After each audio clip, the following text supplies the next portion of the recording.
I'm in a brothel. Girls are being paraded in front of potential customers. They're casualties of one of the biggest trades of our time, the trade in human beings. They're horribly underage. A girl just came in the toilet, we're in the toilet now. She couldn't have been older than about 13. I was on a journey to investigate the trade in people from Indonesia to Malaysia. A trade connived at by both governments. A trade promoting modern-day slavery.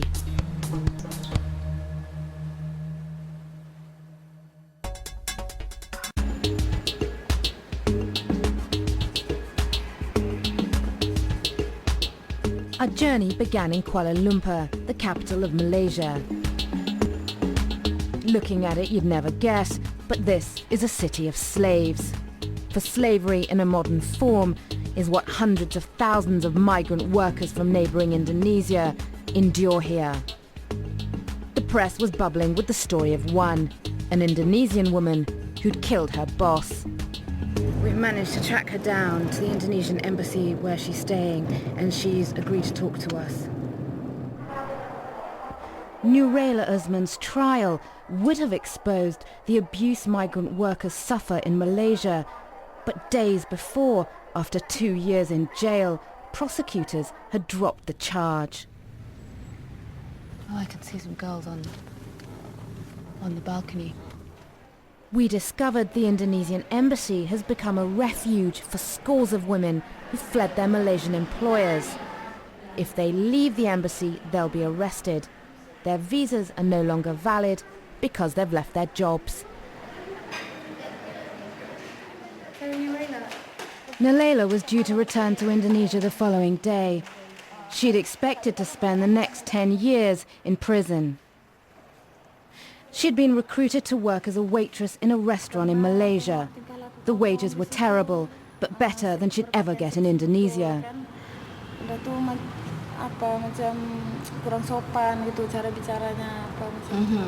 She was then taken to the capital of Malaysia, Kuala Lumpur, where she's picked up by 3 Chinese men. It's at this point she said that I became very, very scared. She realized that maybe waitressing wasn't what they had in mind. She was then held in a holding center with other girls for 2 weeks, where she was told to take her clothes off. She was threatened. She realized that she was going to be forced into prostitution. And the reason she didn't escape is because she was threatened by the owners. They'd said to her, oh, there were 4 girls who escaped, and we caught them and beat them up so badly that they're now disabled.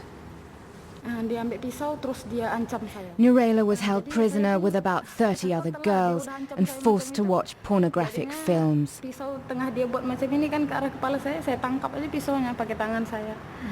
Nurayla and a few girls were taken to an apartment, forced to have sex with clients. Nurayla said she was filled with rage when she refused. The main trafficker groped her breasts, tried to fondle her. She pushed him away. A tussle ensued where she was slashed on the hand. She's got 16 stitches now. And she stabbed the guy. She's not sure how many times she stabbed him. The girls fled, flagged down a car, asked to be taken to the embassy, but instead were taken to the police station. At first, the embassy didn't want us to talk to the other women.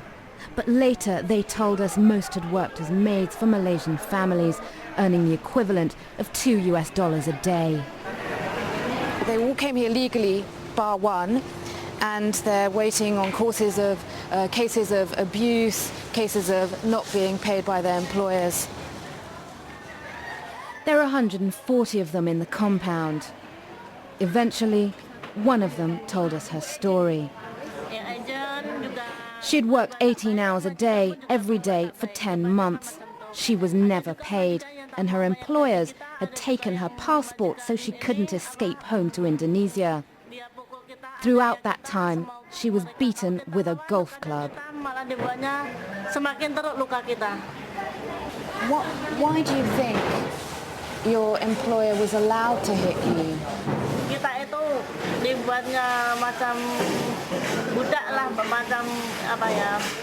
She said because her employers had paid for her, she was a slave that could be abused.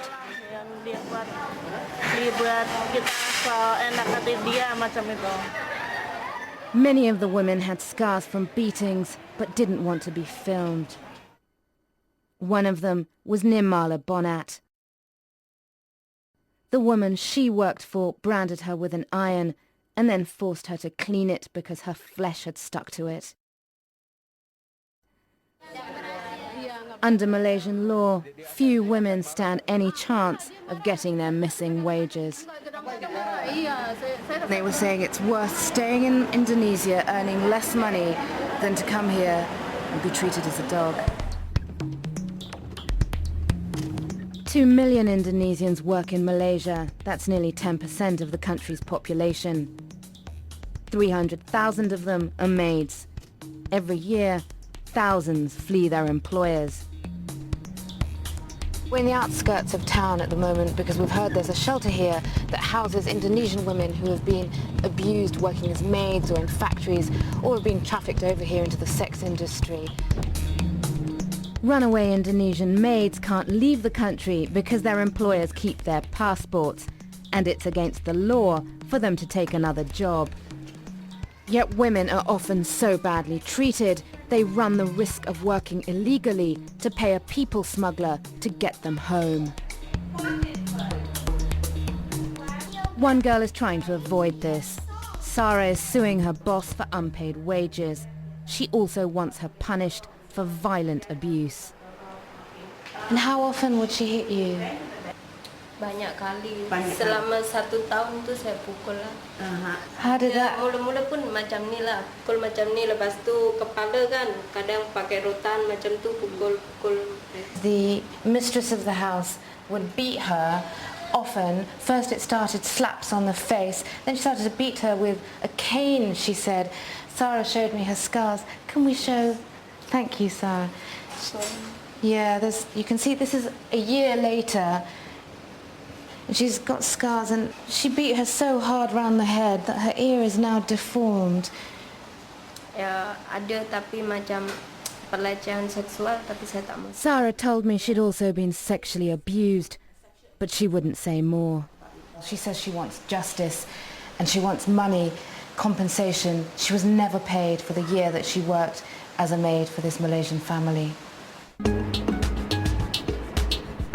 For many Indonesian women, their first taste of life in Malaysia is a holding centre where, for a hefty fee, they're trained as maids and then found jobs.